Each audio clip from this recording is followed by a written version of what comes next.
even the greatest of all great personalities, even Krishna himself, would feel incapable of glorifying such a great personality. Still, as our Srila Gurudev would always say, to try is bhakti. Guru Vaishnava Bhagavan tiner smaran hoy sarva vigya vinashan. To remember Guru, Vaishnava, and Bhagavan, endeavor to glorify them. This will remove all misgivings and will also bring all auspiciousness to the heart. So, is there any way we can put that camera lower? It feels like it's...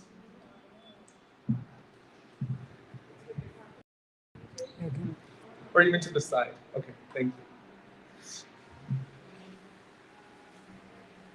So our Srila Gurudev, Srila Bhaktivinoda Narayan Gosvāmī would quote Srila Rūpa every single day without fail, whether it was the verse Vacho Vegam Manasakrodha Vegam, or it was the verse Anyabhilashita Shunyam, or the verse Kannama Rūpa Charitari Sukittananu.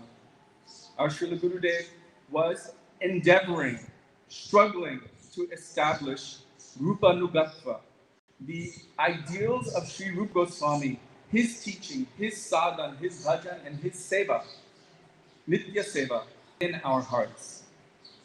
And so in order to do that, he wanted to remove any kind of misgivings and misunderstandings and establish who Rupa Gosvāmī is, what he came to give us, and what is the difference between Raga Anuga and Rupa Anuga.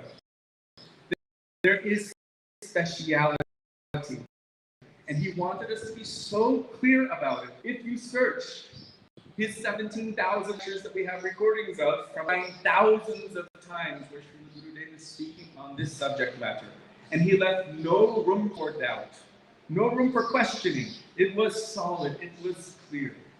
What is Rūpa-anuga? In order to speak about Rūpa-anuga, we must first establish who Rupa Gosvāmī is and what he came to give. So there's a very beautiful verse. Shri Chaitanya Manobhishtam Sthapitam Yena Bhutale Swayam Rupa Kadamatyam Dadati Svapadantikam. Shri Chaitanya Manobhishtam Sthapitam. Sri Rupa Gosvāmī has come into this world to establish what Sri Chaitanya Mahaprabhu wanted to give in this world. This is quite an interesting statement, because why did Chaitanya Mahaprabhu give it himself? Our Srila Gurudev answers the question. Shri Krishna himself, Radha Bhava Beauty Subalit, imbued with the bhavas and the complexion of Srimati Radhika, endeavoring to taste this unata rasa, this topmost, and Krishna, Chaitanya Mahaprabhu was completely absorbed. He wanted to give so much, but he was so absorbed, as you can see in his Antya Lila pastimes, as he's in the Gambhira with Raya Ramananda, Swarup Damodar Goswami.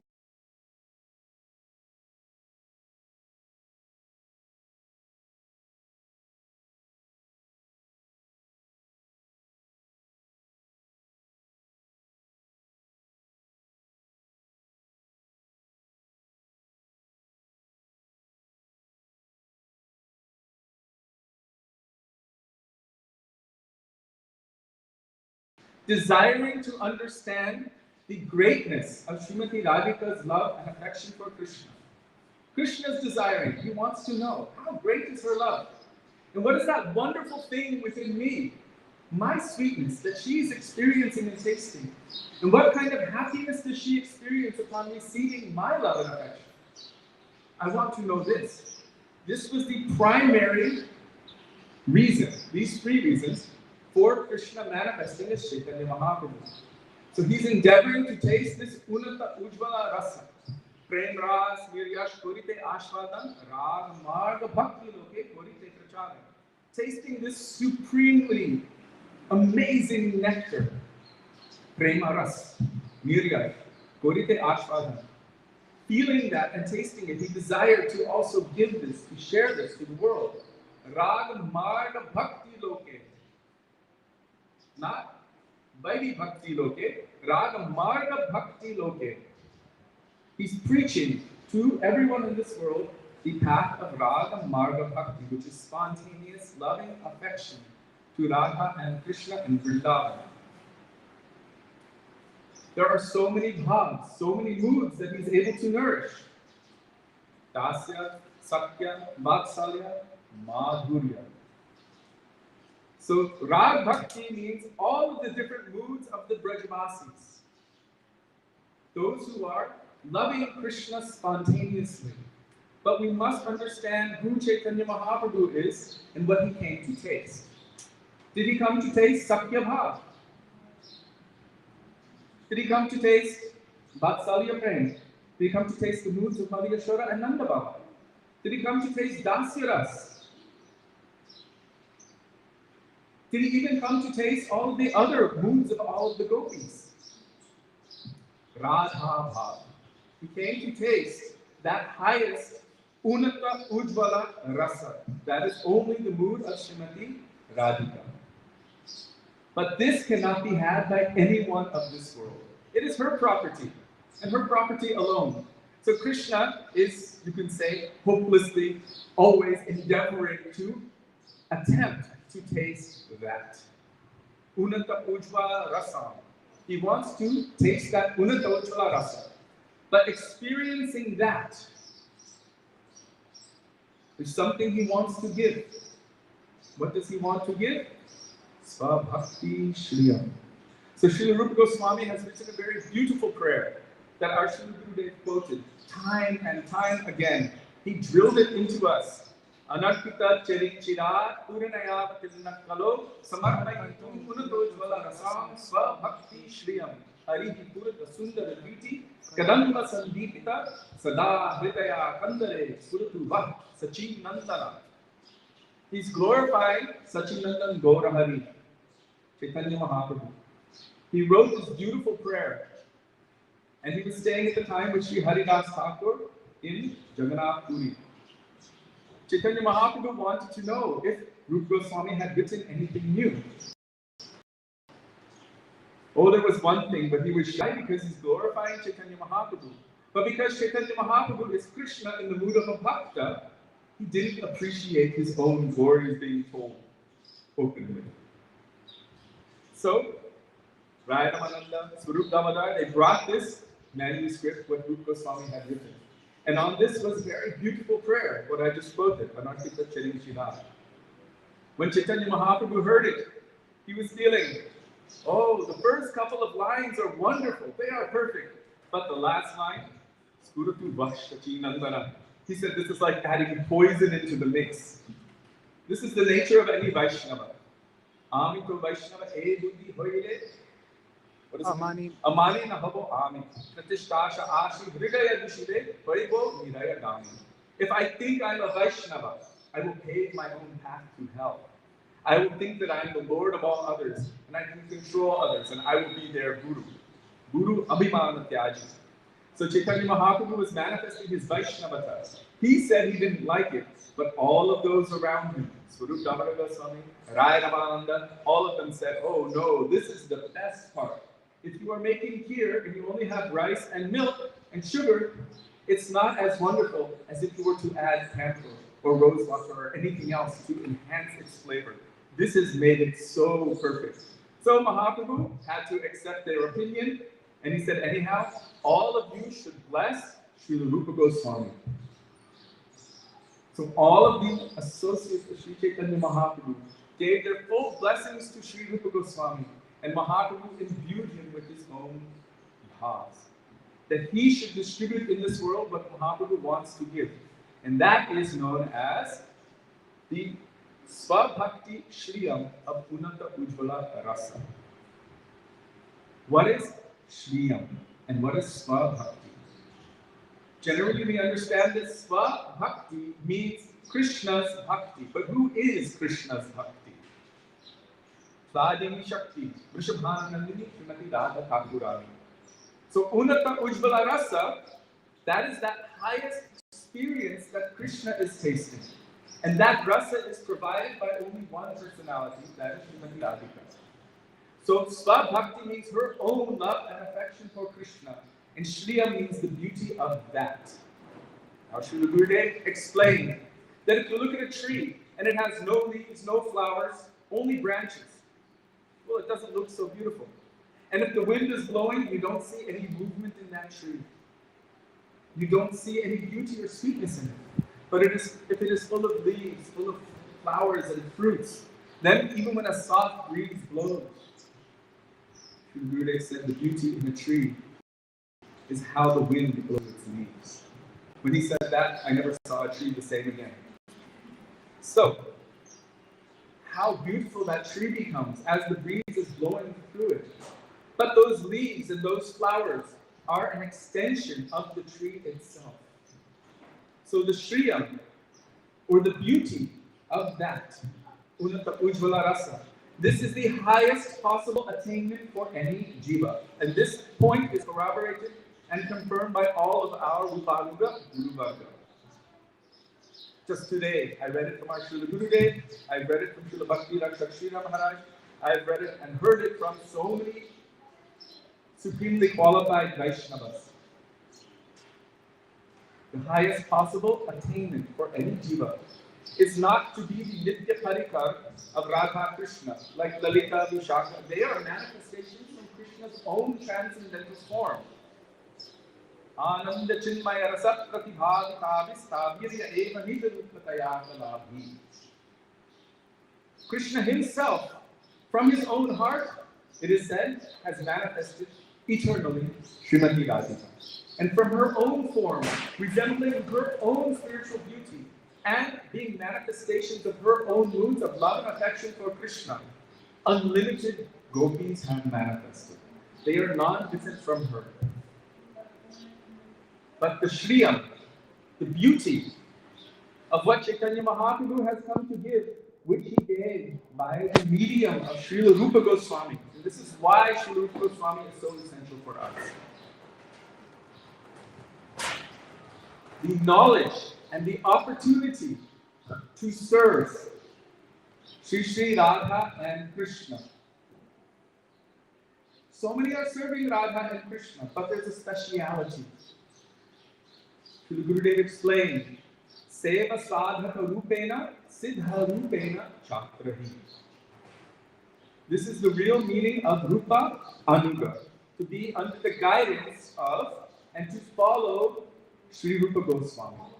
In general, yes, it can be said that he has given instructions for all in Bhakti Rasamrita Sindhu and all of his writings. But those instructions for all are not necessarily what he himself is doing.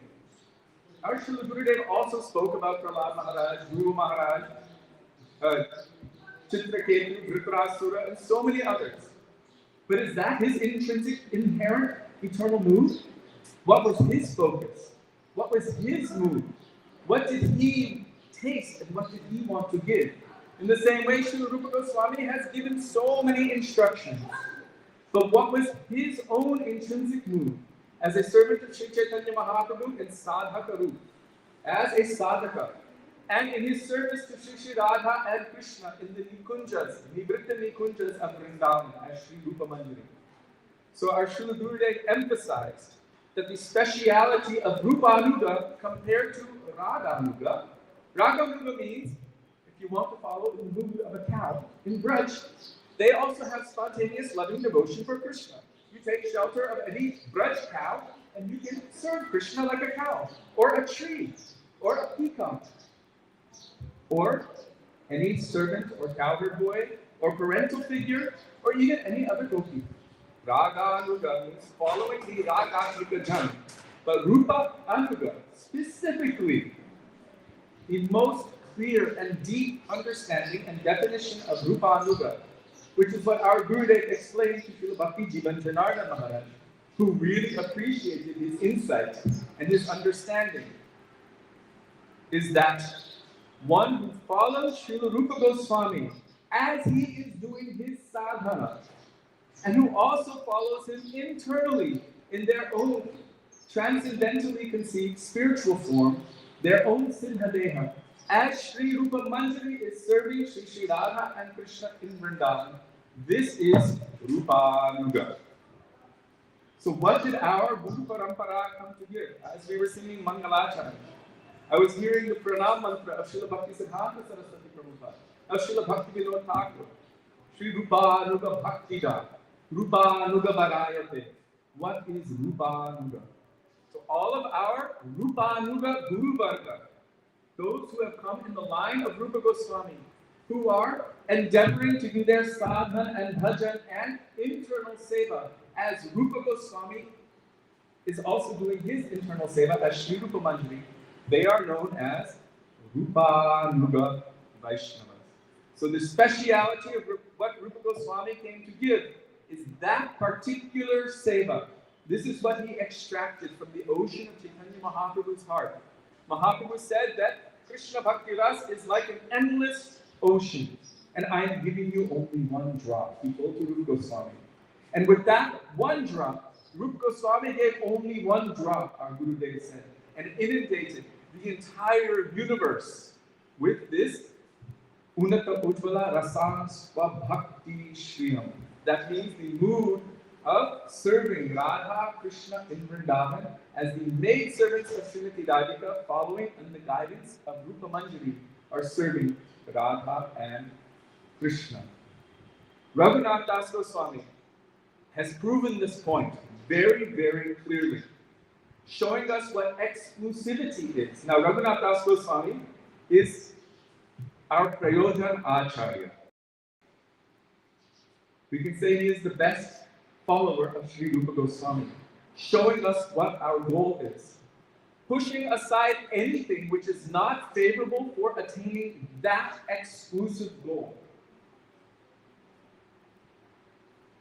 He doesn't want even to attain liberation, or even the end goal of liberation, which is Narayan and Vaikuntha. He does not want to take buttermilk, which is coming from Sati Stali, meaning from Chandravali's camp. Who loves Krishna more than Chandravali, other than Srimati Radhika? And yet his exclusivity is such that he chases that person away with a stick. And he's praying to Srimati Radhika.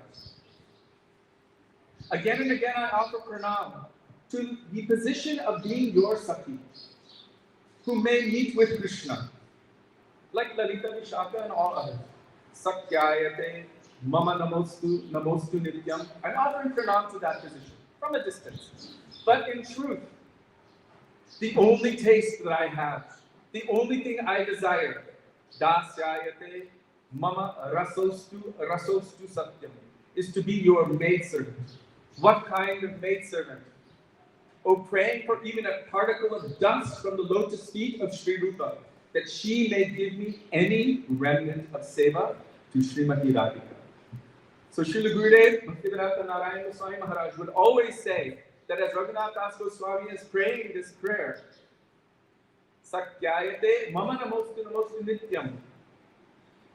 Again and again I'm offering pranam to this position of being your Saki. But I do not want any lesser thing. In other words, they know that only Srimati Radhika can fully fulfill all of Krishna's desires. So why should I try to go on my own? Let me put all of my energy and endeavor into assisting her to serve Krishna. And by that, automatically, Tat-tat-ha Vichatmika Kamanuga manifests. What she's experiencing automatically reflects within their hearts. So Sri Chaitanya Charitamrita very clearly explains this point. What happens to Rūpa Anuga? In fact, our Srila Bhaktivedanta Swami Maharaj, Srila Prabhupada, he is told in his purports of Sri Chaitanya Charitamrita, who pleases Krishna the most? Only Srimati Radharani. So our mood is how to push Radharani to Krishna. So the leaves, the creepers, the trees, the flowers, they experience millions of times more transcendental exaltation by her meeting with Krishna through that medium.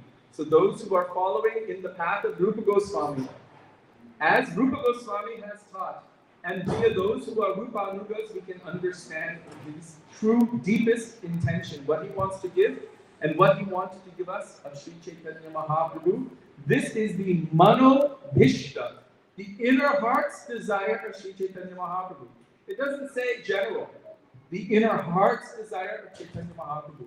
That Mahaprabhu gave him full access, that he could dive within the depths of his heart and reveal the deepest, most precious, treasured gems of Mahaprabhu's heart. So Rūpa Gosvāmī has given this to us, and we are eternally indebted to him. So our goal, the goal of all of those who are Rūpa-anuga, as Sri Narottam Das Thakur has said, Shri Rūpa Manjari Pada, Se Mor Sampada, Se Mor Bhajana Pujan, Se Mor Pranadhana, Se Mor Abharana, Se Mor Jivaner Jivan, Se Brata, Se Tapa, Se Mor Mantra Japa, Se Mor Bhajana Pujan, Se Mor Dharma Karama. Everything that we are doing in our path of Rūpa Anuga Bhakti, we are aspirants for entrance into Rūpa Anuga Bhakti, following in the footsteps of those who are true Rūpa Anugas. Everything that we are doing is to somehow or other attain even a drop of mercy, a particle of dust, and the shelter of the lotus feet of Shri Rūpa Manjari. Shri Rūpa Gosvāmī Pad ki jai, Shri Rūpa Manjari ki jai, Shri Gurudev ki jai, Shri Rūpa Pad ki jai, Gaur ki jai, Shri Gaur Premanande. Hari Hari.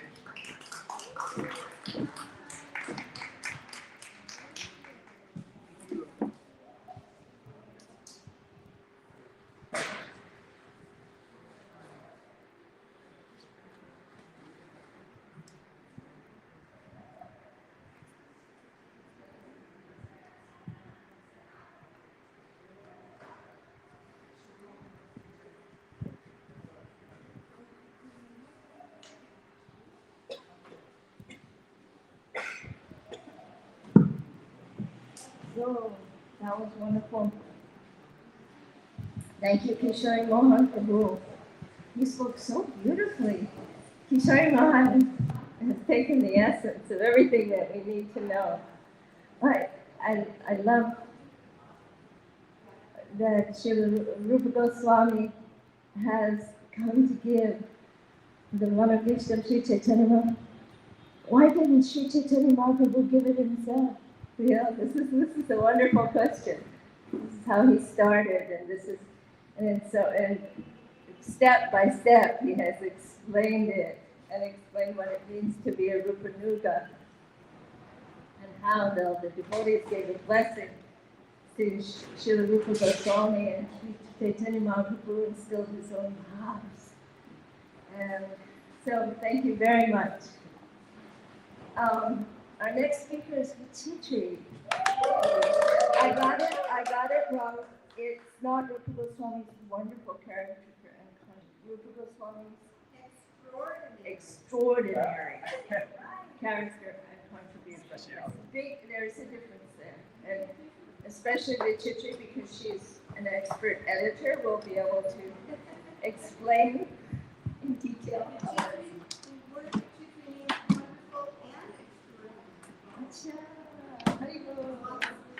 And she has a surprise for us. And at the end, we have, there you go. She has discovered a lecture or a series of lectures. We're not really sure of Srila Gurudev. Yeah, you can come and explain. So we have copies for everyone. You can come this way.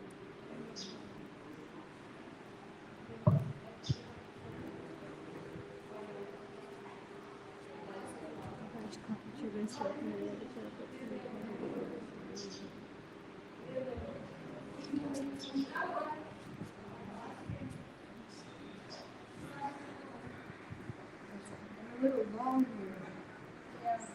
A big cushion. This table's so high.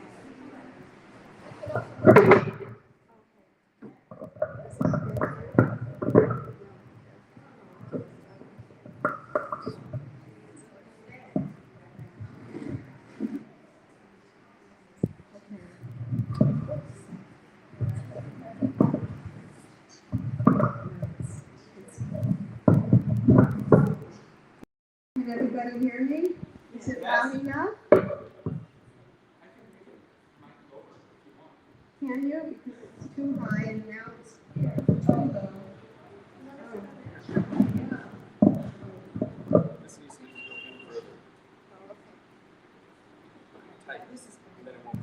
Okay. All right. Now we're in business, huh?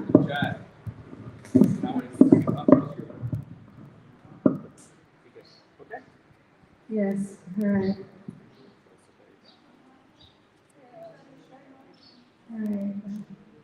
Namo Vishnu Padaya Radhikaya Priyatmine Srimati Bhaktivedanta Narayani Namine Shri Krishna Vakatane Sarashana Dharma Jayana Sritam Varandana Purushamanta Narayana Tvam Shivishana Namo Vishnu Padaya Krishna Gosvāmī Bhutale Srimati Bhaktivedanta Swami Niti Namine Namaste Saraswati Deve Gaurvani Pachayane Nirvishesha Srimadari Bhaskara.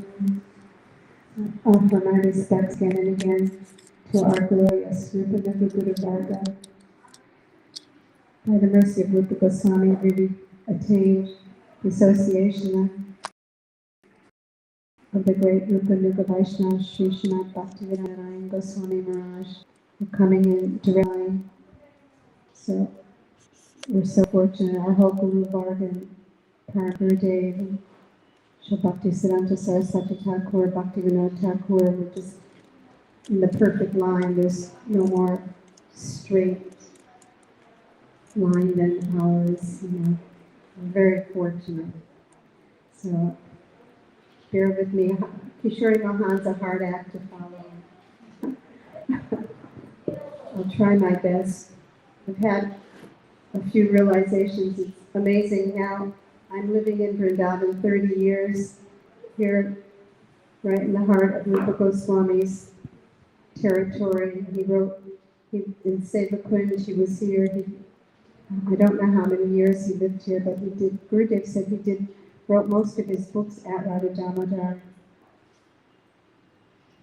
And we visited so many places with Srila Gurudev. We'd go to Tirukadamba with Srila Gurudev. And I was typing up some notes a couple of days ago from Gurudev.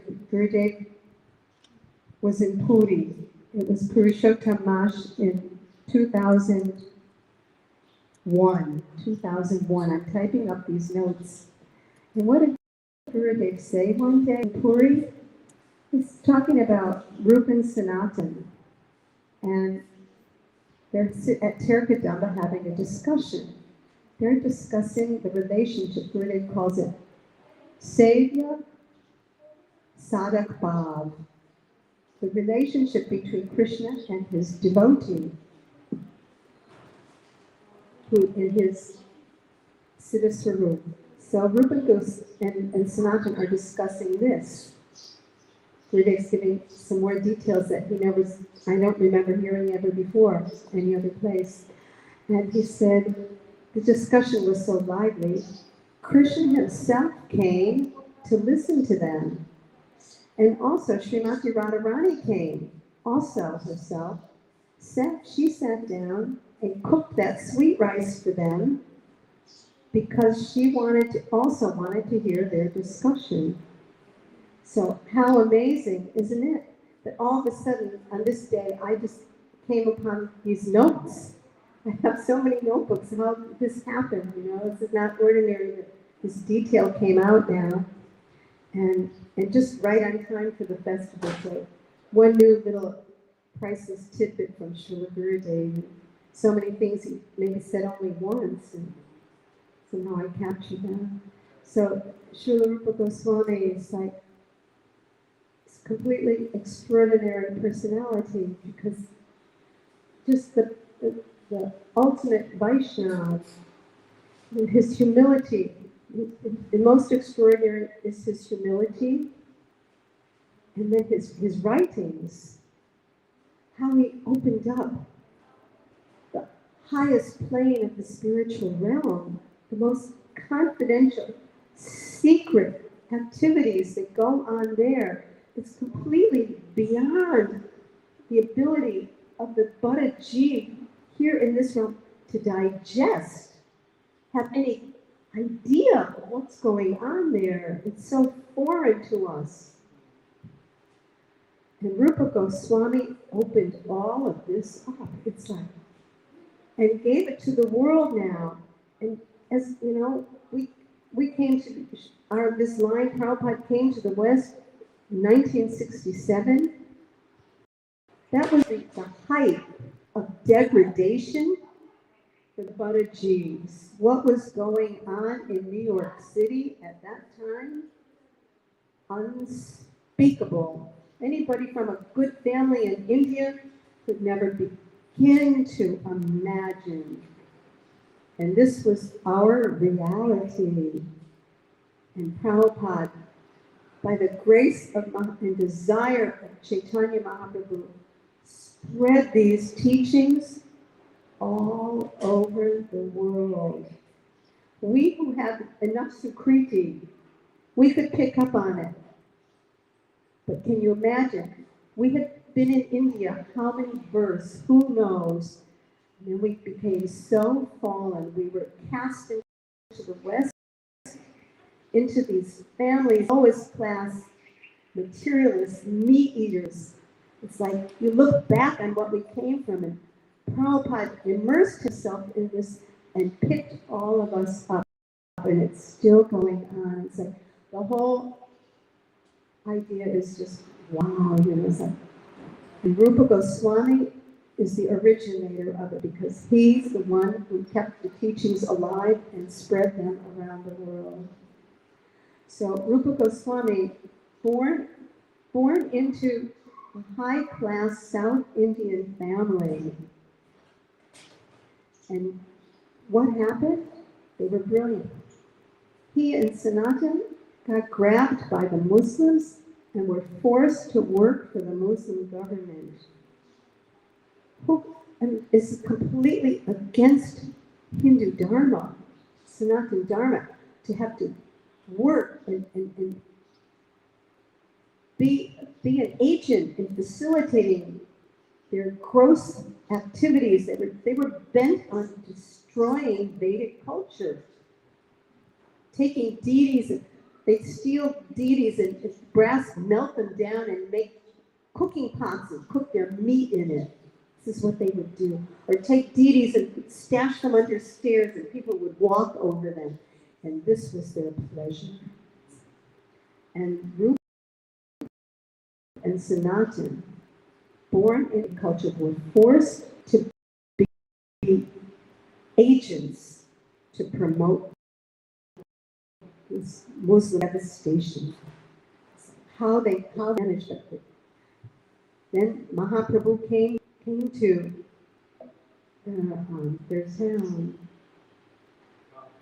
Ramkeli, and they went in the middle of the night and met him very humbly. And they realized Mahaprabhu was Bhavan, was Krishna. And they just kept falling on the ground. They came with pieces of straw in their teeth. Forgive us, we can't even show you our faces. We're so embarrassed, we're so ashamed. We're agents of meat eaters. We're so low class, and how this, please save us, please. And again, throwing themselves on the ground in front of Mahaprabhu. Mahaprabhu recognized them immediately. Said, please, that's enough ability. You're breaking my heart. Okay, you are my old servants. Now I'm changing your names to Sri Rūpa and Sri Sanatan. And you will serve me and you will spread this mission around the world. So they went back and they, continued. They wanted to go with Mahaprabhu, and he said, no, it's not time, you have to wait. So they were crying, but they had to obey him. But they touched bases with Mahaprabhu. Then they left their jobs. And what happened, somehow Rūpa Gosvāmī, he got away easily. He went to Vrindavan. Sanatana Goswami got put in jail. It was a while for him but then he got out. And he joined Sri Rūpa in Vrindavan. And so they did their great seva here, uncovering the lost holy places. When they arrived, they met Lokanath Goswami and Bhugarba Goswami. They had already been here sometime. Mahaprabhu had sent them previously. And they uncovered about 300 rasa stalins, lila stalins, and Lokanath Goswami gave all his information to Rupa Goswami, and he showed them these places. Then Rupa Goswami went into the Puranas and ascertained every place, and they discovered many, many more. And Rupa Goswami named every place. So we're so indebted to Rupa Goswami for how he stayed under a different tree every night because they wanted to experience the different leelas. And I heard also another reason he didn't 2 nights under a tree, because if he stayed 2 nights, he would develop some attachment to that place and think it was his. And that would be like material deviation. He had a mission. Can you imagine 2 nights? That's too much. So this is what they did, and then they experienced the leelas. The leelas would come alive everywhere they went, because they're Rupa Manjari, Labanga Manjari. They came home. And so the whole Dham came alive for them. So we're so indebted to Goswami for discovering these places, and how Gurudev would go out of his way to take us to as many places as possible. Every year, how he wanted more and more people to come for Braj Mandal Parikrama. It's so important in our spiritual progress to bring us closer and closer to coming to knowledge of our own Swarup. This is the power of the Dham. So here, someone like me is living here 30 years. It's like, how is this possible? You know, it's like every time I would leave, I'd be afraid, well, the Dham's going to give me the boot this time and not going to let me come back. And it's like, I'm just so clumsy. I'm putting my foot in it every other minute, every other step. And it's like, I can't believe and how much of aparat I must be accruing day by day here, step by step. Still, the Dham brings me back. It's like she's a very patient mother. So, and Rupa Goswami, you go through some of his writings, he also alludes to this fact also, that it's like, what a privilege. I'm living in the Dham. I'm so fallen. I'm such an aparati. He says this again and again, Rupa Goswami. Huh? He's the height of humility. Mahaprabhu couldn't stand to see somebody so humble in front of him. It was breaking his heart. And Rupa Goswami's like, oh my God, don't even look at me. You know, anybody who sees my face, they're doomed, because I was the agent for the Muslims, for the meat eaters. I associated with them for years. So I'm no better. I'm even worse. I'm worse than Jadai and Madai. They were nothing. They were just addicted to sin, but I was the agent for destroying Vedic culture. They never did anything like this. So how humble he was. And us, we're just cruising around here every day, you know, just whatever we feel like doing. And the Dham is letting us go on in our illusion. And the Dham, she's so powerful. There's so much juice coming from her every day, you know, it's entering the heart. You can't even put your finger on it. You can't, but we're like joyful anyway. So, okay. Well, I had some other things I wanted to tell also. You know? So, right, when they went to Jagannath Puri, Mahaprabhu would go to Jagannath Puri, and Rupa Goswami was allowed to come and visit him every so often, but only for like 2 months. And then when Rupa Goswami, who is he? He's the greatest Vaishnava on the planet. he'd go to Puri, he'd be so embarrassed. He never even entered the Jagannath temple. He could have, you know, he didn't. He was so embarrassed because his eyes so fond. He would never even walk on the main roads for fear that he'd touch, you know, disturb any of Jagannath's Sevites. He'd go the back roads, take longer, it didn't matter. So, and this humble person who truly saw himself lower than any and everybody else, this is the person that distributed and made available Mahaprabhu's teachings to the whole world. And this is the basis of our daily sadhana, isn't it? So, and then when he was in Prayag, Mahaprabhu went to Prayag and Vallabhachari was there.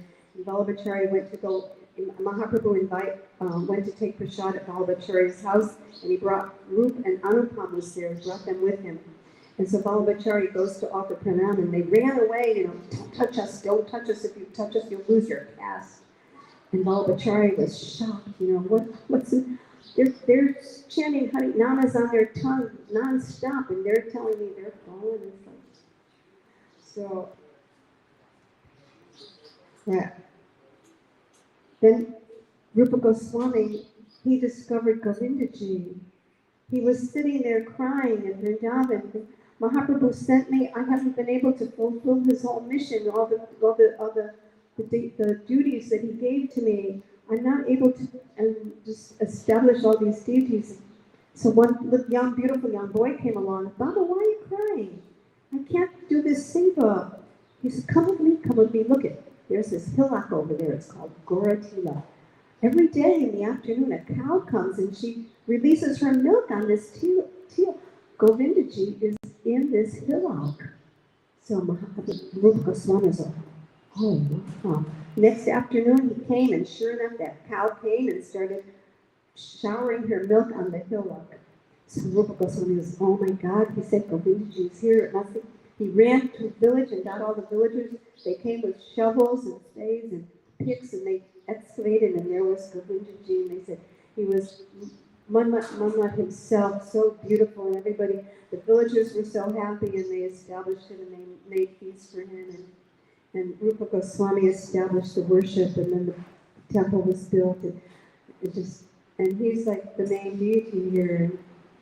He wrote so many beautiful verses, and what did he do in his Karpanya Panjika and Nikunja Rahasya Stava? He's telling all about the Nikunja Leelas, Radha and Krishna's, he's telling about their beauty. Again and again, verse after verse, how they dress, how they attract each other, and how they decorate each other, and everything about them. And just hundreds of verses describing their beauty. And then all of these verses describing their intimate relations that go on in the Nikunja. It's like completely staggering to read the beauty that he's giving us. This is the highest level of loving exchange that exists in all of existence. It's way beyond anything of ours. And our Srila Gurudev opened the gates of this up to us and tried to instill it as much as he could, spread it around the world, because it's this love coming down, sprinkling down, that is our ultimate goal, because we're servants of their loving exchanges. This is our Swarup. It's like, wow, we've been wasting our time for millions of births. It's like we have such a high goal, you know, and we're created for something so elevated. So may Rūpa Gosvāmī bless us. And I just tell one tiny little story that happened like 3 weeks ago. I was at Rūpa Gosvāmī Samadhi, and I go there and offer pranam. I'm praying to him. Sri Chaitanya Manodhisthana every time. Adalana Sridanda Idam Yakche Puna Puna Shad Rūpa Padam Boja Tuli Syanta Madamani Raghunath Goswami spoke this verse. He says, oh, I pray in every birth after, just to be a speck of dust at Rūpa Goswami's lotus feet. So I'm offering my pranam, my head's down on the ground, my body's, I'm down there. All of a sudden, I feel these things hitting my arm. What's going on? Still more coming. I look up, nice looking Vaishnava, looking like a Paka Brahmana, sweeping. And sweeping all the dust onto me. So I looked up and I was indignant. How dare he? What's the guy doing? He's sweeping. Why is he sweeping all of this onto me? And I said, what are you doing? He just kind of laughed. And that was my immediate reaction. And a couple of hours later, I go, oh my God, that was Rūpa Gosvāmī doing that. He's acknowledging, I'm praying to him. He's showing me. He's accepted me as one speck of dust at his feet. And he's showing me, I know, I'm just like all the rest of the dust at his feet. You know, I'm there. He's giving me an awakening. So it's like, I had to go back to that from, he's there every day. And now we're good friends. And if he leaves any trash on the side, I pick it up and I throw it away. So he's alive for us, huh? He's definitely all right. Mancha Public, your best drug. People think there's a job, but you cannot have any of I should do.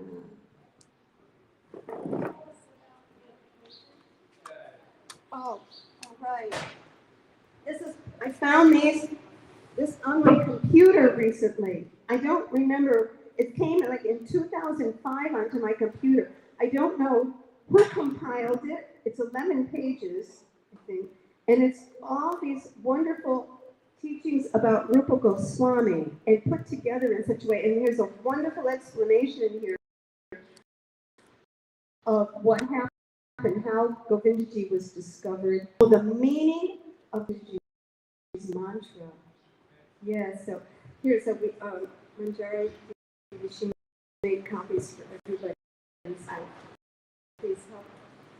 yourselves. I can just but this is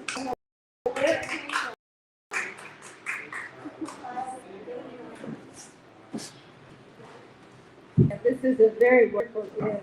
There's a Divya Vrindavan company. We thank Vichichi for this gift and her wonderful talk.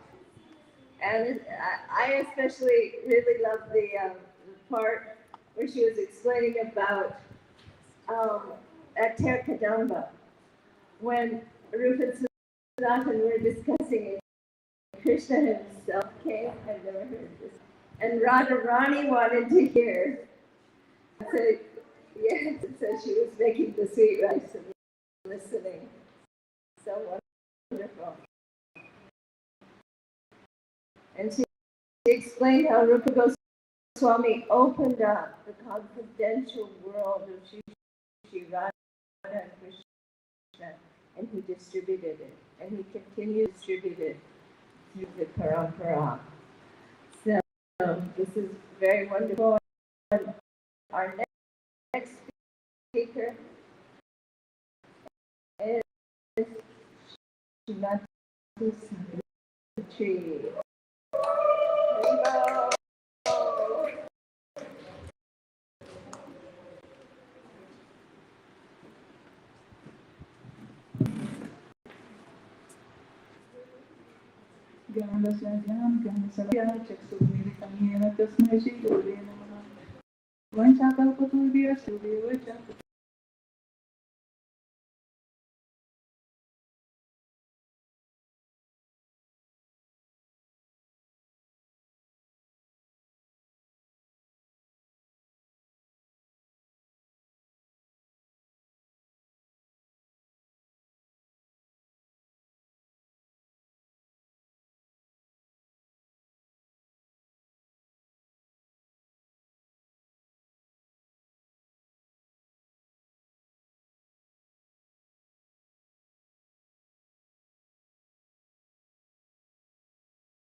Inquire about the Supreme Personality of Godhead.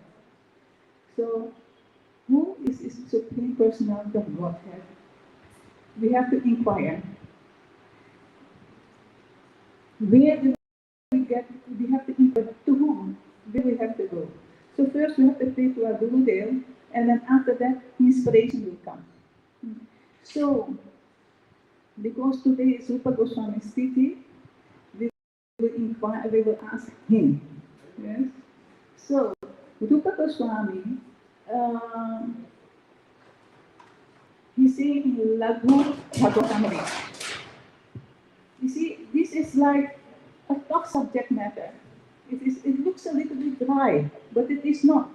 Because in Rūpa Soka, I think Madhukata will posted it, it is stated by Narahari dāsa that from Rūpa Gosvāmī pen, each and every letter is ras. Yes? So it is ras. Which is very true because Krishna is Akhila Rasamritamurti. Yeah. He is in this slope, Prema Ras Niryas, which you uploaded, he said, Rasika Rasheka Paramakarum. So, one and all ras. So, Krishna is no different from Mahaprabhu. Mahaprabhu infused his heart into Rūpa Gosvāmī's heart because he found that he was qualified for that. So this is how pure and how lovely and sweet and cunning Rūpa Gosvāmī is. Because it is not only that he is 1, 2, 3 over no, these qualities, everything in him. Because he has Mahaprabhu's heart. Yeah? And not only that, but as Rupanjali, he is serving Radharani completely. And she is a direct extension of Radharani as a maidservant. It is a fact that it is not only that the Radharani has this Manjali power also. Yes, she serves Krishna in all kinds of ways. So, okay. In Laghu Bhagavatamrita 101, he's saying, it is a long sloka. He's saying, Nahi virudha abhavam bhagavati aparimita guna gāvo. Ishvara navadhyaya mahatiye ravachana vikalpa vitaraka. Karilanta karanas vichaya duravagraha vardhinam. Vivadana avasvara aparata samasam maya maye kevala. It atma maya antarthaya kuna artha durghata bhavati swarupa dhaya bhavat. It's a very tough sloka, but it comes from Rūpa Gosvāmī. So here he's saying, O Supreme Personality of Godhead, all contradictions are reconciled in you. He says, since you are the Supreme Personality of Godhead, a reservoir of all unlimited spiritual qualities, the Supreme Controller, your unlimited glories are unconceivable for the conditioned souls. See, that great is Krishna. He's saying this, he's mentioning all these qualities, and he's saying, but the Bible Jivas cannot, comprehend these things. Then he's saying something very nice, because Rūpa Gosvāmī knows everything. He is not like limited to one thing. He's saying the modern theologians, they argue about right and wrong. He says, without even knowing what is actually right. So here Rūpa Gosvāmī is also very funny and cunning. Yeah? So he's saying their arguments are always false and their judgments are inconclusive, because they don't have authorized evidence. And this is important because one needs to quote from Shastras. Mahaprabhu told Rayamanand, you should quote from Shastras, not from your own mental speculations. Because here Rūpa Gosvāmī is saying, because they're quoting all this, because they don't have any knowledge by which they can gain you, means the Supreme Personality of Godhead. He said, and because their mind is always agitated by these scriptures containing false conclusions, they are not understand. They are not able to understand the truth about you. You can see it nowadays also that people are concocting their own whatever. They're writing here and there something. They don't know even what they're writing, and it is not right. So they always come to the wrong conclusion. So in that time already, the Rūpa Gosvāmī was foreseeing all these things, and now it is very prevalent. So then he's saying, Rūpa Gosvāmī is saying, he's saying in Bhakti Rasamrita 111, Anya Vilasita Sunyam, he's saying, Dhyana Karmadi Anavritam. See, we cannot, Dhyana, Karma, all these things are not sufficient.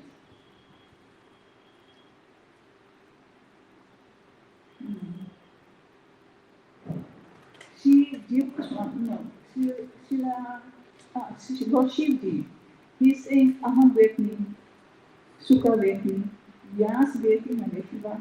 He's saying Bhaktya Bhagavatam Graham, Na Bodhiya, Na Chantikaya. So you cannot understand scriptures by your own mental concoctions. So furthermore, he says, because of polluted eagerness, because they want to prove they are right, they want to be number one.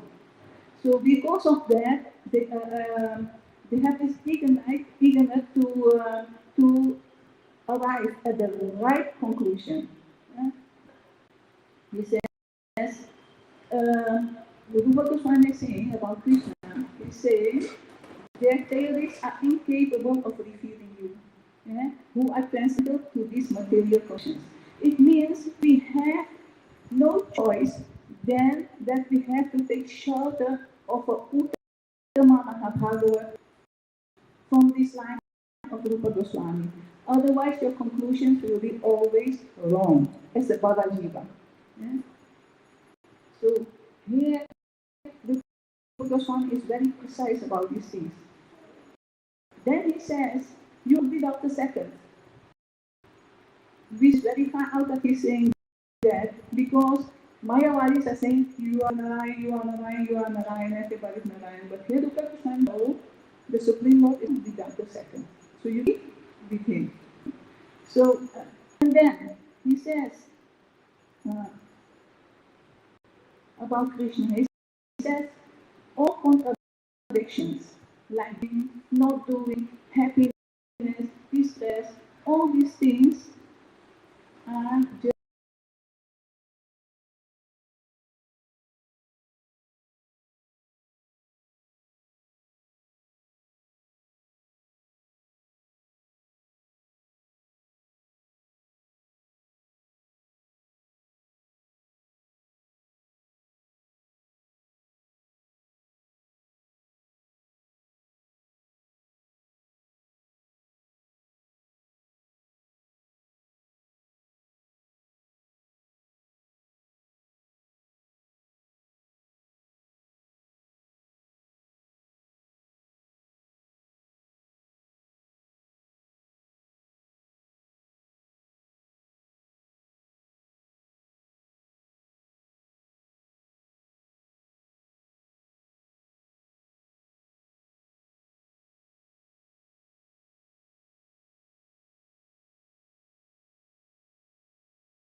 Rūpa Gosvāmī to say this thing.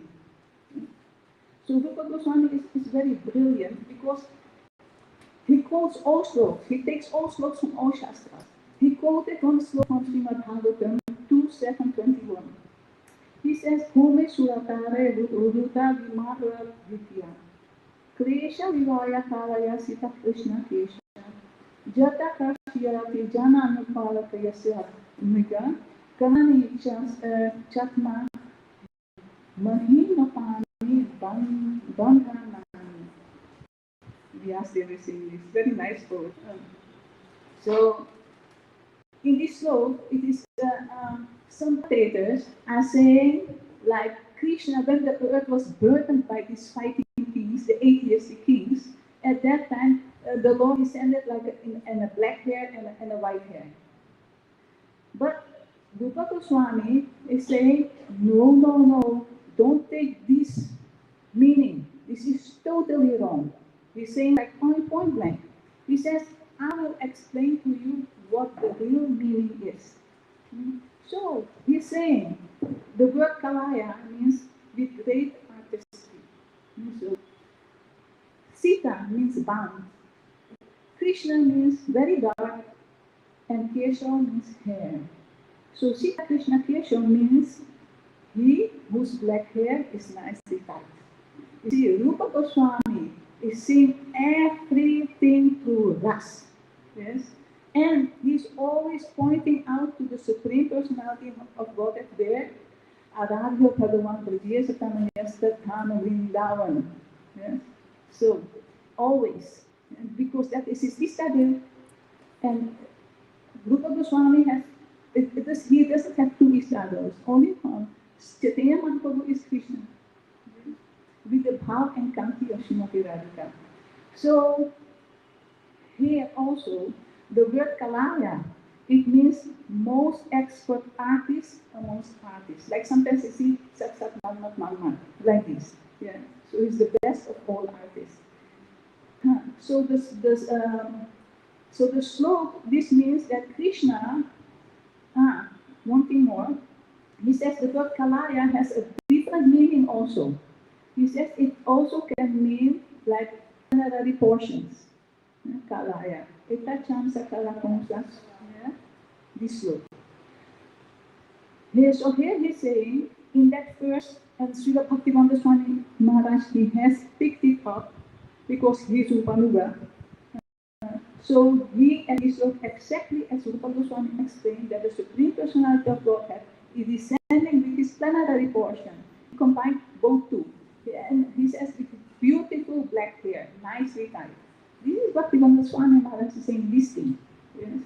So, Rūpa Gosvāmī,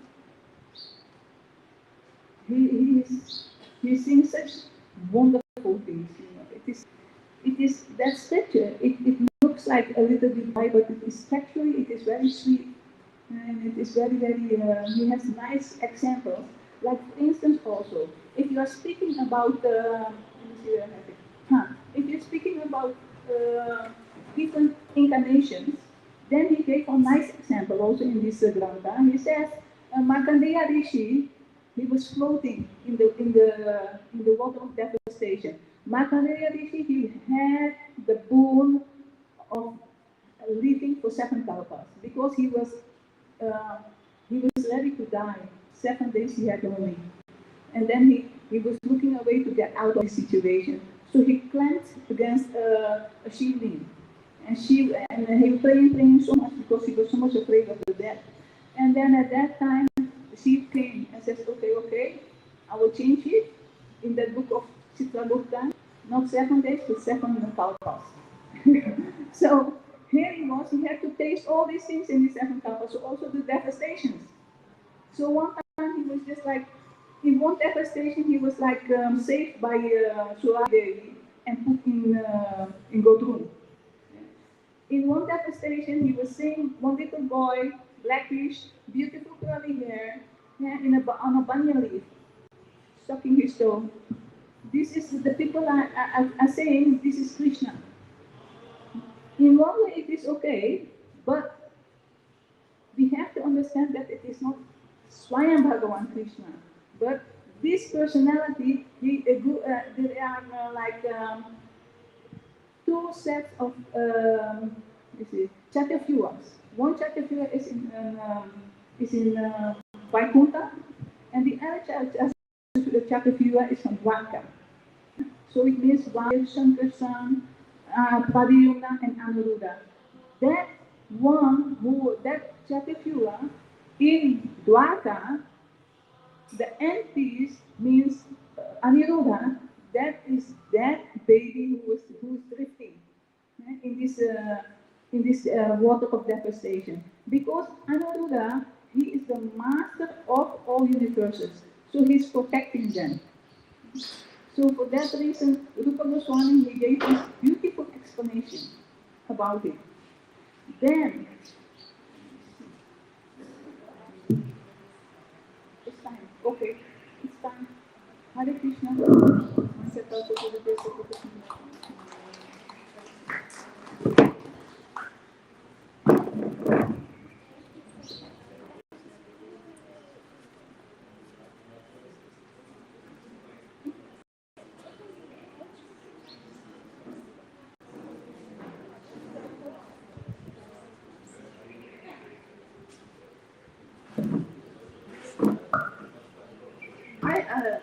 Savitri's talk, thank you very much, Savitri.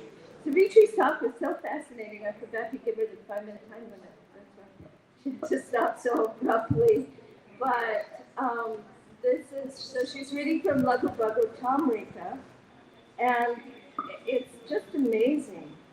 One thing is, Srila Bhaktisiddhanta Prabhupada, he wrote this Krishna is. And so Krishna's time, Krishna's all attractive. And then he would shlok from the Canto Srimad Bhagavatam to corroborate this. But one of the things was that Krishna is the resolution to all contradictory situations. Now, when she was reading that, I was remembering different things that Srila Bhaktisiddhanta was taken from Lagu Bhagavatam. I don't know. But many of them are. And so what it was, all contradictions are resolved or reconciled in you. And this is very interesting. And the way that Rūpa Gosvāmī is expressing this, Krishna, he makes the impossible possible. And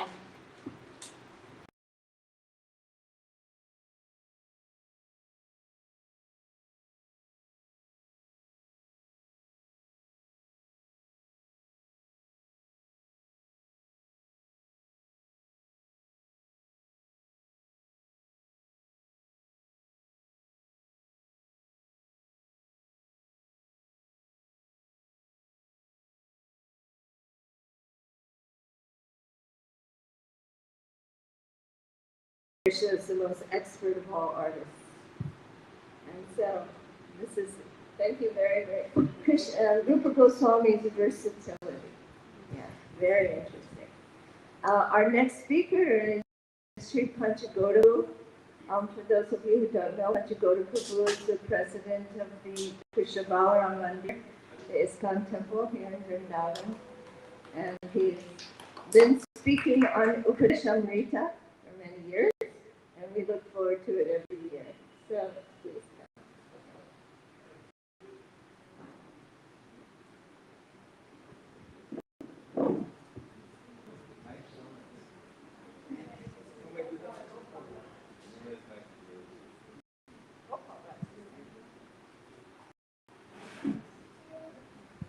Hare Krishna. Hare Krishna. Shri Rūpa Gosvāmī Maharaj Ek.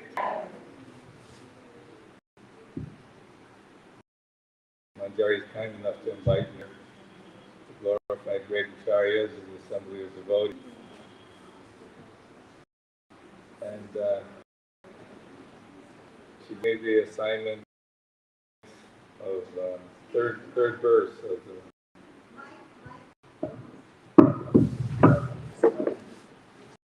Usually I have a bigger mouth, it's pretty loud. No, I'm good. I can lean forward. Humility.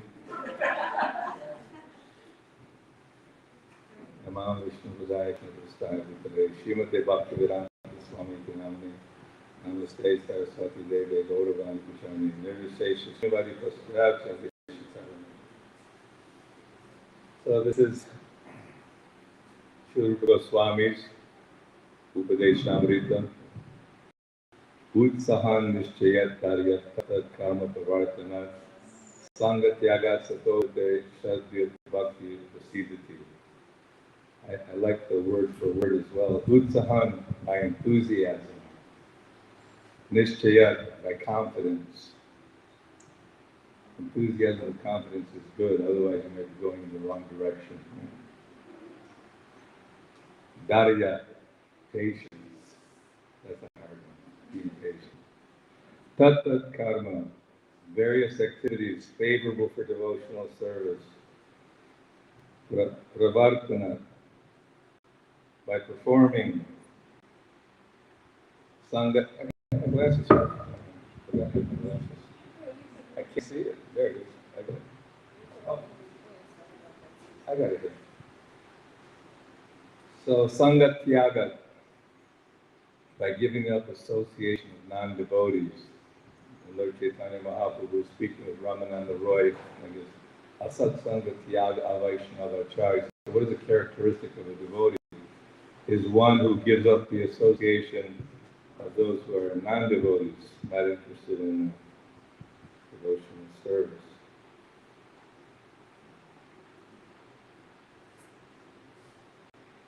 Then Sata, of the great previous acharyas, Vrite, by following the footsteps, Shadbi, by these six, Bhakti, devotional service, Prasidhati, advances or becomes successful. There are six principles favorable to the execution of pure devotional service. 1, being enthusiastic. 2, endeavoring with confidence. 3, being patient. 4, acting according to regulative principles such as Shravanam, Kirtanam, Vishnu Smaranam, hearing, chanting, and remembering Krishna. 5, abandoning the association of non-devotees. And 6, following the footsteps of the previous acharyas.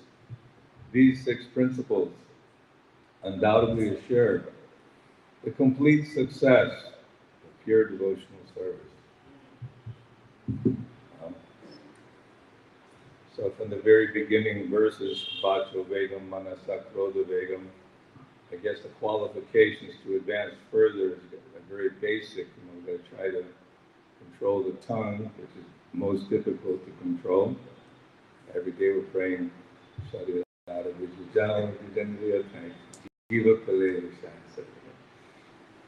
because it always leads to uncontrolled senses, uncontrolled mind, very difficult. So Prabhupada, when he first came to Boston, he looked at the atmosphere, could see, Prabhupada had a feeling for how everyone was just so much into partying, sense gratification, just enjoying to the fullest extent. And Prabhupada thought, how are they going to have to follow rules and regulations? And Prabhupada was once asked about, are all these rules and regulations in the scripture? Prabhupada said, I've only given you a fraction, a small little fraction, What I've given you is just the basics, come out from animal life to human life. So Srila Prabhupada, he saw that there was a challenge that tried to convince materialistically, who are very enthusiastic, very determined and patient to enjoy sense gratification. They're really putting their whole focus on how to create a world around them so that we all can enjoy sense gratification to the utmost. When you get old, don't worry, there's Medicare will take care of you. We'll replace your eyes and your ears and your knees, and everything doesn't work. You can still enjoy. I was speaking to my mother, she's 91, she's very active, but she's very miserable because she can't, arthritis, and when you're an active person, you become a little bit disabled, or a lot disabled, it's very difficult. I like playing harmonium, and I started having some problem with my thumb, I thought, this could be a problem, I think, maybe in the future.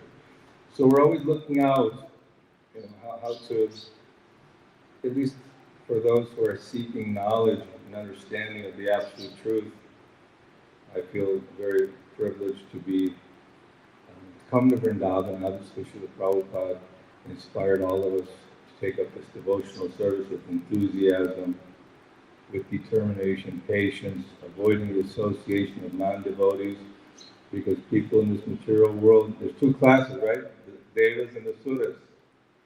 So even the Lord is impartial. I guess according to how recipient we are, He reciprocates. Even He gave benediction or salvation to Shishupal, Kamsa, Hiranyakashipu, but not only because they had intensely thought about Krishna throughout their whole life, although that's not a recommended process. The process is one should be with devotion and love. And here, Srila Rūpa Gosvāmī is setting up the foundation for our Krishna consciousness. That by following, it's not just simply my super enthusiasm and my God-gifted talents, my intelligence, that I can actually maneuver through this whole difficult jungle, this Daivihesha, Gunamaya, Mamamaya, Dharatyaya. It's very difficult to come out of Maya because we're in this real world because we want to be here to enjoy. So Mother Nature, under Krishna's guidance, has given us the proper bodies. Out of all the millions, 8,400,000 species, human life is meant for inquiry, Tadviganartham, Sadgurum, able to get chit. So our first duty is to approach the Guru.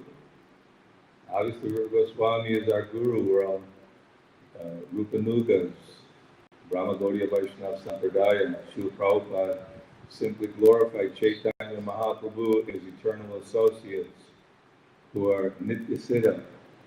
Sometimes difficult to understand the activities of pure devotees that speak of God, to think of Rupa Manjari coming as Rūpa Gosvāmī and working and managing the government.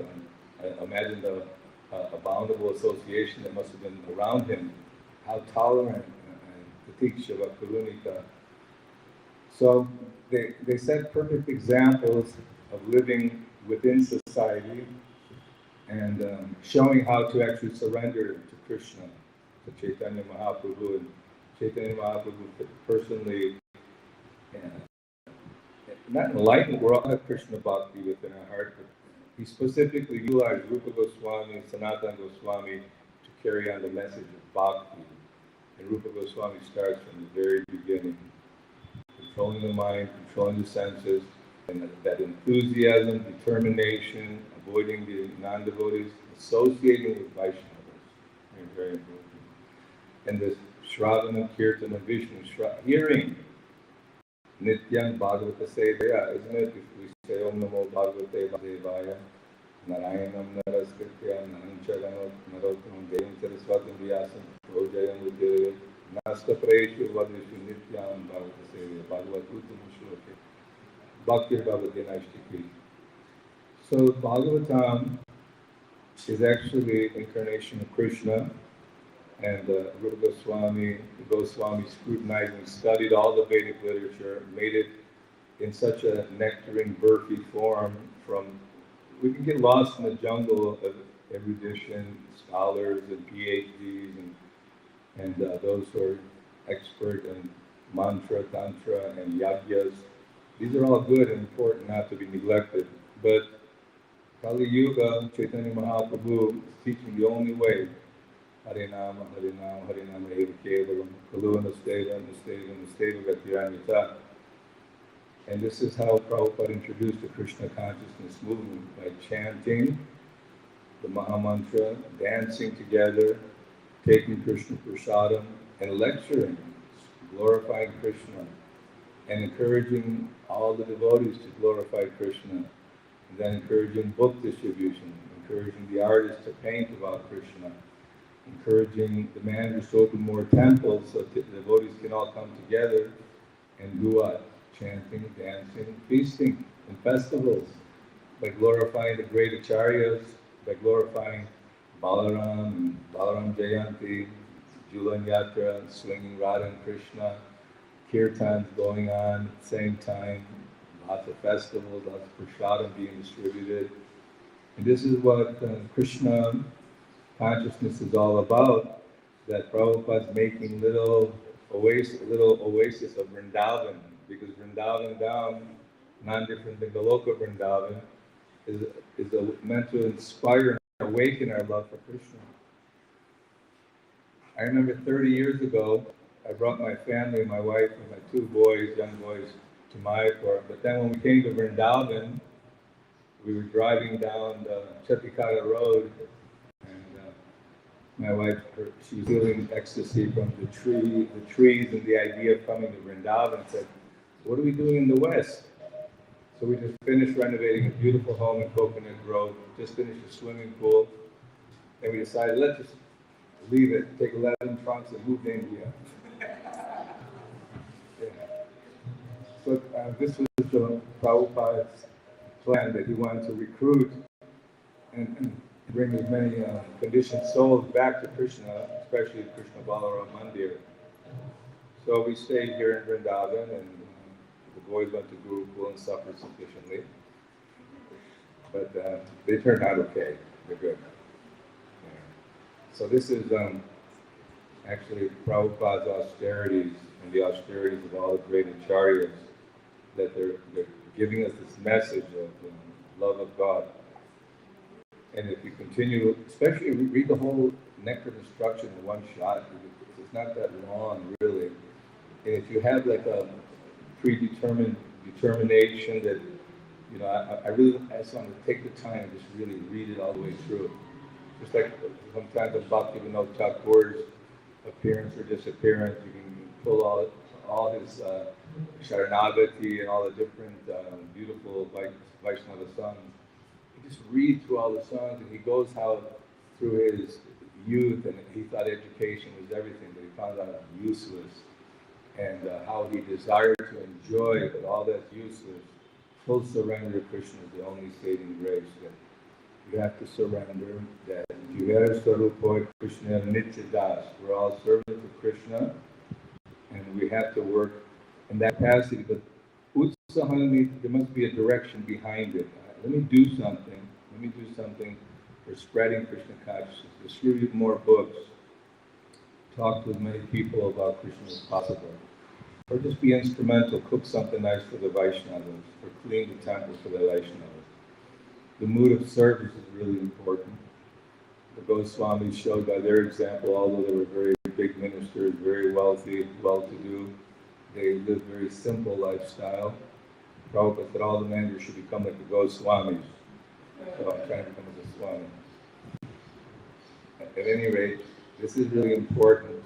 We have little time in our lives. Time goes by very quickly. Mother Manjari will let me know in a few minutes. Time's going by very quickly. So we should utilize our time for more hearing and chanting. In my estimation, that means if you can go to Mangalarti, you should go to Mangalarti and see the deities in the early morning. Because by praying, it says, Vishwanath Chakravarti Thakur, anyone who prays this Guru Vasika in the early morning, Brahma Muhurta hour, he's guaranteed devotional service in Vrindavan. So every day we're singing prayers to Srila Prabhupada. He's there in Samadhi. And also beautiful prayers. See that? Oh, yeah. It's 5 minutes anyway. But Mangalartik is if you're determined the night before and take rest on time that I'm going to go for the morning program, then that determination propels you. And if you appreciate the Srimati Tulsi Devi, by her grace, we're allowed to be here in Vrindavan. It's another kind of appreciation, just to sing and glorify Tulsi Devi, water Tulsi Devi, beautiful. Then come for the Guru Puja. Guru Puja is important. Without worshiping the Guru daily together as a group, and then afterward having ecstatic kirtan, Prabhupada would often jump up along with everyone in the kirtan. And we know that Lord Chaitanya and Lord Nityananda are dancing in the kirtan. So many devotees know that kirtan is important. They watch from the sidelines and, you know, it's nice. Okay, there's the kirtan party. I know kirtan. No, but really we should join the kirtan. You might not be able to play instruments, but you can clear hands and just really feel that this is the yajna. The yajna for the ages, chanting the Lord's holy name. All the literature, all the philosophy, all the temples, and all the sadhu sangha is meant to help us get a better taste for chanting the Lord's name. Even if we don't have the taste, just follow Chaitanya Mahaprabhu's footsteps and continue on. And then what to speak of after Guru Puja, Bhagavatam class, more kirtan, little management, the evening kirtan, the Julan Yatra, go home, do some more kirtan, right? Next day, do it all over again. But it's ecstatic because you have an association of devotees, and what else would we be doing with this miserable life, really? Because obviously everyone is lost and suffering, and Prabhupada could see everyone is suffering, so he came to give us this knowledge that Rūpa Gosvāmī has mercifully put down in nectar devotion, nectar of instruction. So now all the Gosvāmīs are guiding us. Down to 1 minute? Or my money's up.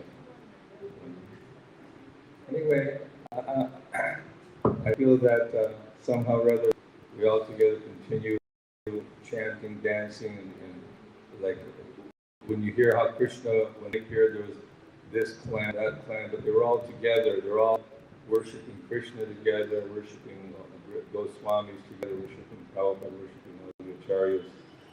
But at the same time, you've got to stay focused. Don't get too, creative and go too many things. We should keep it simple. Nectar devotion, nectar destruction, Krishna book, Bhagavatam, Chaitanya Charitamrita. Many books are there, but at least make sure we have the essentials, the foundation, so that it doesn't crumble. A lot of crumbling buildings in India. Hello. Shri Rūpa Gosvāmī ki. That's it. Another year accomplished. So I got number 4 next year.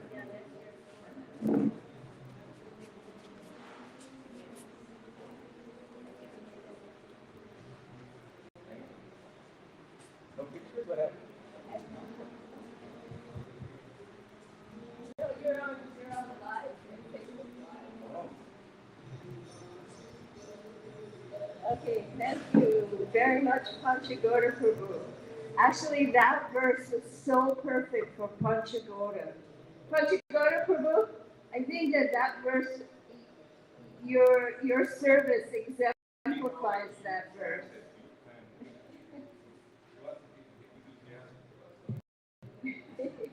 Because,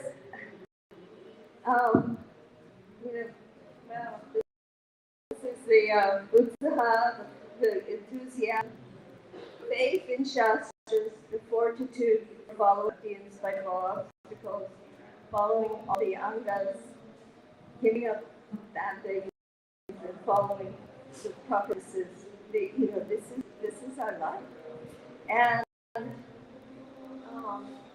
so Panchagoda was thinking that we're so fortunate to come to Vrindavan. And so this is the path that we have to follow now that we're here. There's one point that he made that Umadevi made. And that when I saw her, she was asking about some devotees in the West. And she said, how are they? I said, they're very, very well. And she said, are they distributing books? And actually, I don't know if they're distributing books. And I said, I'm not sure. She said, they have to distribute books. She said that we are in the movement, Sri Chaitanya Mahaprabhu. We want to follow Mahaprabhu. What does that mean? It means perchance. We have to join this movement of Sri Chaitanya Mahaprabhu by distributing Krishna consciousness. And so this is one of the principles of Srila Rūpa Gosvāmī, that Mahaprabhu gave him smooth and he distributed it. And so this mood of service that Panchagoda was speaking about, and it's so important. Anyway, so thank you very much. Our next speaker is from Australia, Ambika. Ambika is my god sister, and she was one of Srila Prabhupada's very first devotees here in India. and she was involved there for many years.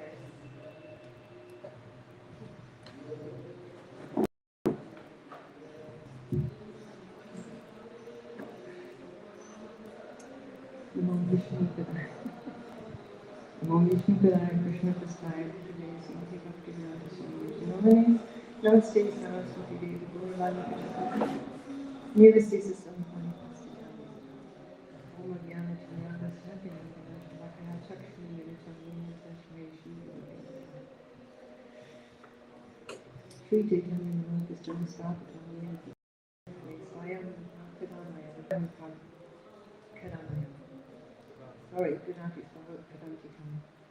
So when will Srila Rūpa Gosvāmī Prabhupada, who has established within the material world the mission to fulfill the desire of Lord Chaitanya, give me shelter at his lotus feet? I have to apologize in advance because I actually prepared something on the computer and took quite a few days to do it, had quite a bit of thought, and then it was lost. All lost, couldn't retrieve it. So I thought, I'm not meant to speak. But Manjari is very persuasive. So I just have handwritten things. I don't have quotes. I have one quote from Hiranyakashipu. That's it. So, true to the nature of a real Vaishnava, Srila Rūpa Gosvāmī is a total giver. He just came to give. And this is what Vaishnavas do. So, Srila Rūpa Gosvāmī came to give the science of Bhakti Yoga in written form. He also came to personify this science because, as we know, for example, if we get a book, maybe we get a Bhagavad Gita. We got Bhagavad Gita in the early days, and we read about them, and we got certain understandings. But when we actually met Srila Prabhupada, it was such a revelation. And the realizations were very different and very sort of much more heartfelt. So, because Rūpa Gosvāmī was so, when he was in Vrindavan, he was so out there with everybody, and he was so much a part of the Vrindavan, bhakti scene. Then all those Brajvasis were able to take his association and relish that association. So. That's another reason that he came, so that people could actually experience his personified devotion. And he came to assist his eternal mistress and master in their united golden form by revealing their pastime places around Vrindavan, as we know. And plus by providing a beautiful palace of a temple for Govindaji, 7 stories, very beautifully architecturally built, and by examining scrupulously various revealed scriptures in order to reinforce Lord Chaitanya's teaching on the meaning of life and on how to attain our eternal relationship with the Lord. So for these tasks, Srila Rūpa Gosvāmī naturally brought he embodies that loving service mood, and that was like tantamount to him performing his those various tasks that he had. And he also brought great erudition. So these together, this beautiful, loving, serving mood and his great erudition, allowed him to very succinctly describe the wonderful form and qualities and dealings of the Supreme Personality of Godhead with his intimate devotees.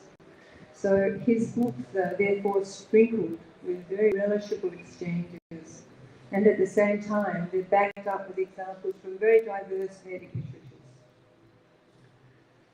So just as Srila Prabhupada spent his lifetime in preparation for his mammoth task of educating people around the world in spiritual life, so Srila Rūpa Gosvāmī, his lead up to his meeting Lord Chaitanya, was actually all created by Lord Chaitanya for the tasks that he was going to perform. So, because he was born in such a high Saraswat Brahmin family, that gave him great culture, and his dealings were very mannerly and respectful and beautiful. Then he always loved Krishna from infants with spontaneous love. He has spontaneous attraction for Krishna. And he was also, from small, he was also very attracted to logic and philosophy. It was a natural bent he had. Plus, he loved Srimad Bhagavatam. And he studied various Vedic scriptures very scrutinizingly. He was also fluent in several languages and in Sanskrit.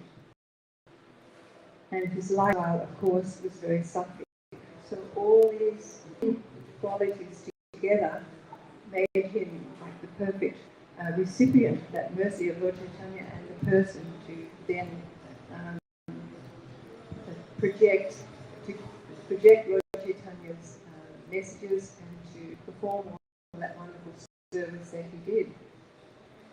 So, of course, we know that seeing Srila Rūpa Gosvāmī and Sanatana Goswami's excellent qualifications and qualities, that Noah Hussain would have bullied them and blackmailed them into performing the service by threatening the Vaishnava community if they didn't agree. So they took up service, but actually they were blameless. And even though they then were ostracized from the Brahmin community, they did not complain about that at all. They simply accepted everything. They knew that they were forced to do it, but their attitude was just, to accept this as Krishna's arrangement. So that expulsion was a great preaching tool for Lord Chaitanya. Because Lord Chaitanya was gathering his most exalted devotees together for this Sankirtan movement. And so he needed that they all came from different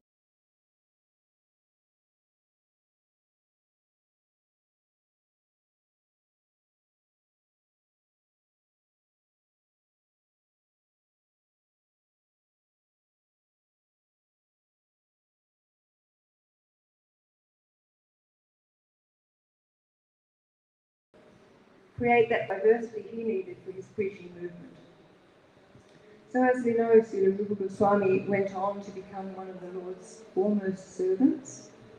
And we know also that his pure heart was fertile grounds for understanding Lord Chaitanya's intentions.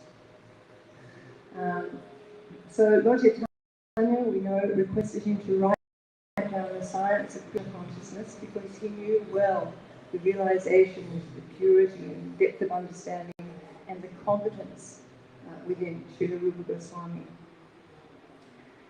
So I was thinking about the reasons for Srila Rūpa Gosvāmī knowing the intentions of the Lord. And as you know, he was Srimati Radharani's very dear eternal servant. So who better to know the intentions of the Lord? And his heart was pure. And plus his heart was very saturated with a loving service mood. So now I'm going to read my big quote from Hiranyakashipu. This comes from the Hari Bhakti Daya. Hiranyakashipu addresses Prahlada this way. My dear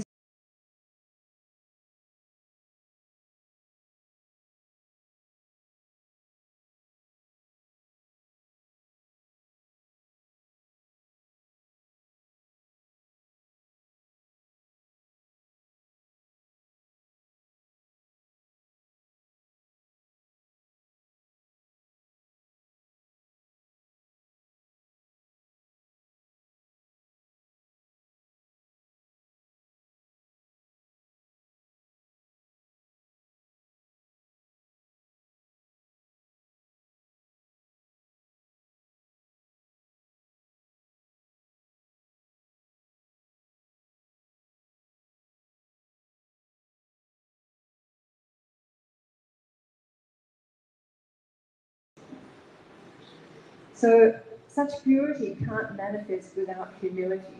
Humility is like the basic groundwork for an elevated soul. So, throughout his life, Srila Rūpa Gosvāmī epitomized humility.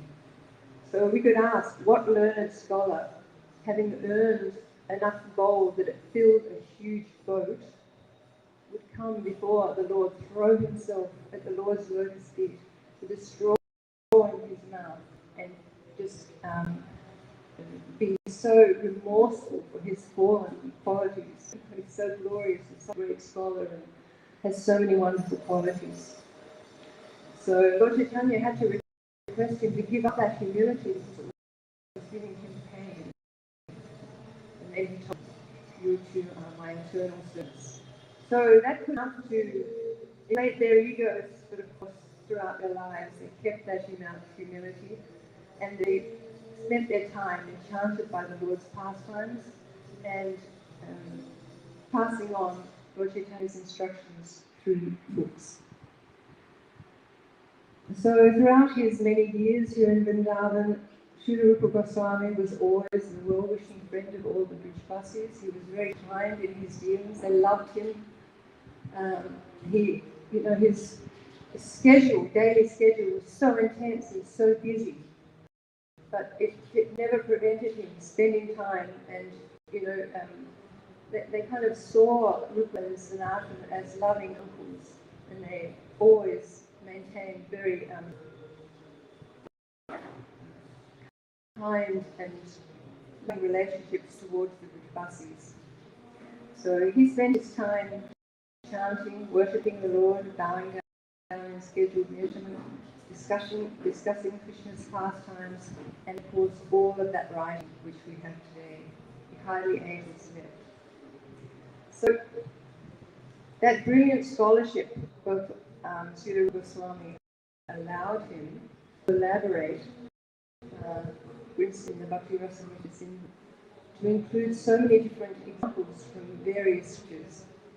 And it's so interesting because they're so varied, those scriptures, like the obscure Puranas, and this is all from his study because he couldn't just nip down to the local library in Vrindavan.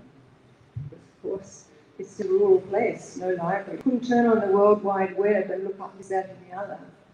It all came from his.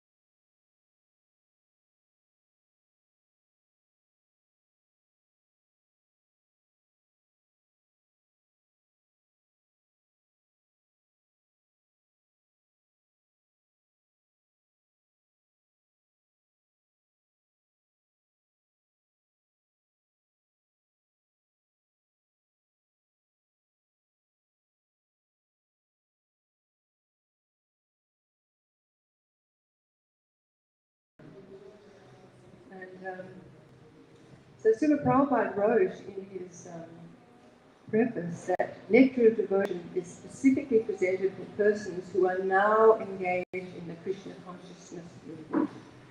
But I'm afraid to tell you that in Australia they didn't read that bit, and they started buying boxes and boxes of nectar of devotions.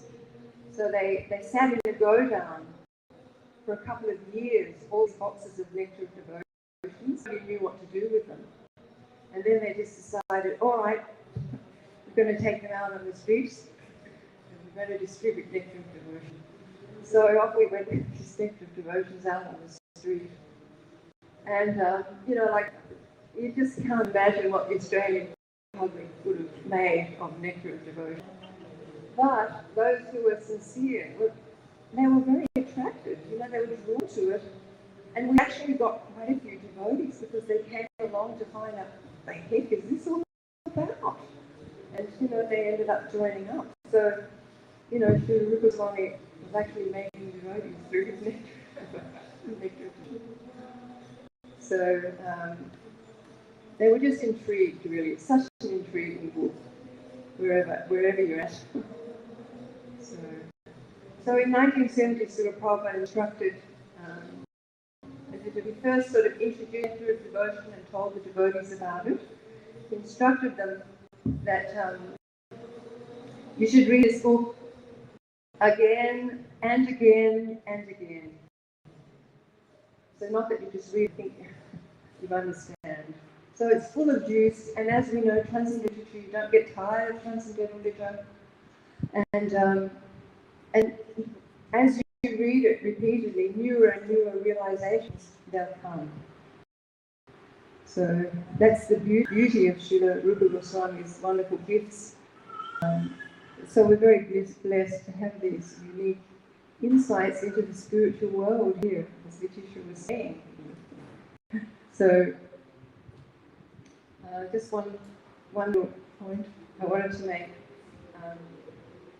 That we know that when Srila Bhaktisiddhanta Saraswati was going through the pastime of depression after his Guru Maharaj left and after Srila Bhaktivinoda Thakur left, I think they left 1 year.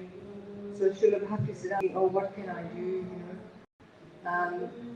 And then one night he had a dream, and in that dream the Panchatattva came, and Rūpa and Sanatan, and all the Gosvāmīs came, and Srila Bhaktivinoda Thakur came, Srila Gaura Das Babaji came, and they all began to encourage him that, why are you feeling this way? We are with you, and we're always going to be with you. We will provide you whatever you need. If you need men, if you need money, everything you will get. You just have to desire it. So simply, if you make the effort, we assure you of success.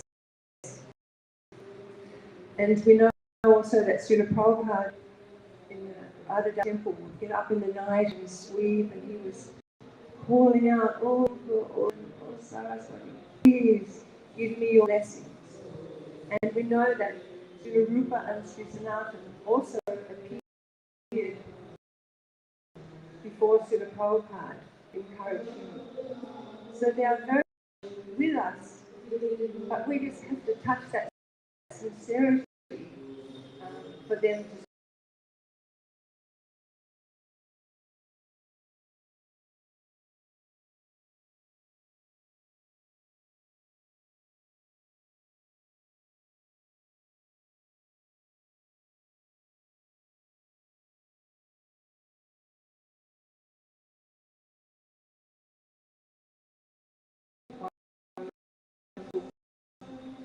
Conference, and thank you very much.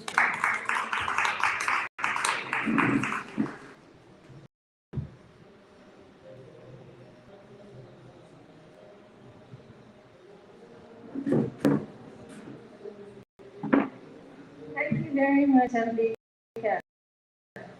This was a wonderful glorification of Srila Goswāmī.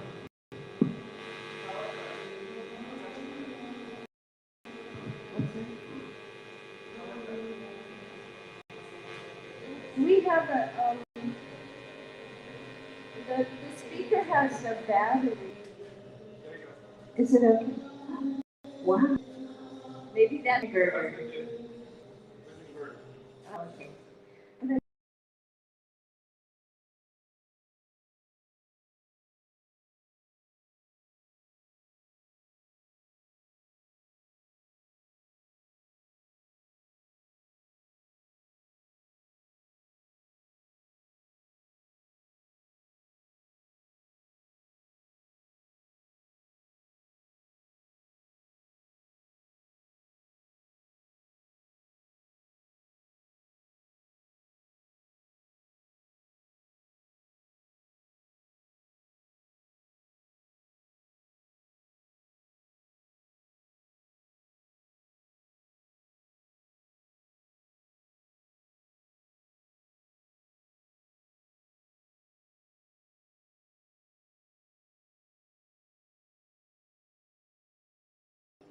And in the Bhakti Rasamrita Sindhu, not only one example, but oftentimes two examples, most of the times two verses to substantiate what he's saying.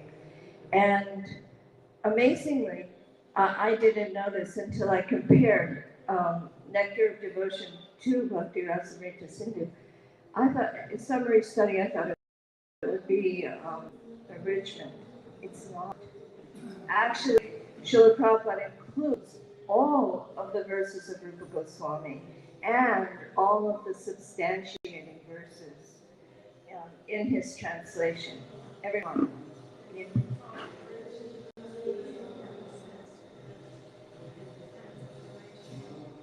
Well, yeah. Oh, I see what you're saying. Yeah, yeah. So Prabhupada was saying, she was saying, that Prabhupada is saying summary study. Because the way that Prabhupada did Bhagavad Gita is you have the Sanskrit, and then you have the word for word, and you have the translation. So Prabhupada didn't do that with Bhakti Rasamrita Sindhu. However, he still, he translated it, and translated everything. But I want to bring your attention to the preface. Although very, you could say, esoteric book, and in some ways above, it discusses the principles of bhakti, theological principles of bhakti. The way Prabhupada introduces it is a way that everybody can understand. Bhakti means devotional service. Every service has some attractive feature which drives the servitor progressively on and on. Every one of us within this world is perpetually engaged in some sort of service, and the impetus for such service is the pleasure we derive from it. Driven by affection for his wife and children, a family man works day and night. A philanthropist works in the same way for love of the greater family, and a nationalist for the cause of his country and countrymen. That force which drives the philanthropist, the householder, and the nationalist is called ras, or a kind of mellow whose taste is very sweet. Bhakti ras is a mellow different from the ordinary ras enjoyed by mundane workers. And then he explains what bhakti ras. So that Bhakti Rasamrita Sindhu Prabhupada is doing is an explanation of what, first of all, what is ras? Who are we? And what are we striving for in this world? What is everyone striving for in this world? And this is ras. We're all trying to taste. In this way, Prabhupada makes Bhakti Rasamrita Sindhu relevant to everyone. Not just, it is like the basic desire of humanity. This is how he's explaining it. And it's so wonderful. And then he explains Bhakti Ras. What is that kind of Ras? And so it's actually this book. This is the best, I think, introduction. The preface to Bhakti Rasamrita Sindhu is the best introduction to Krishna consciousness. So, no mistake in distributing this book. Anyway, so thank you very much.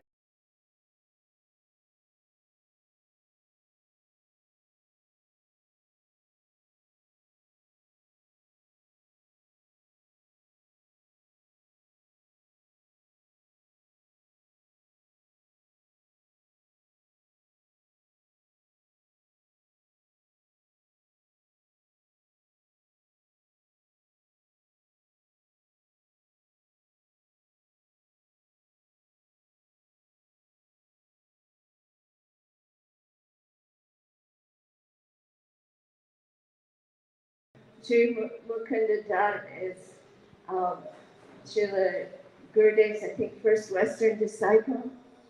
And he is the head pujari at the Krishna Balaram Mandir. And the seva for Radha Shyam Sundar, Krishna Balaram, and Gauranga is just so exemplary and wonderful and inspiring for us all. So thank you very much.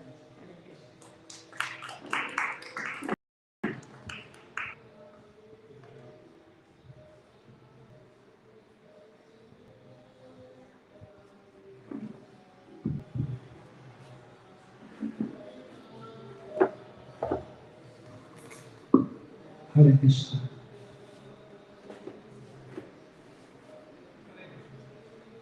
Hare Krishna.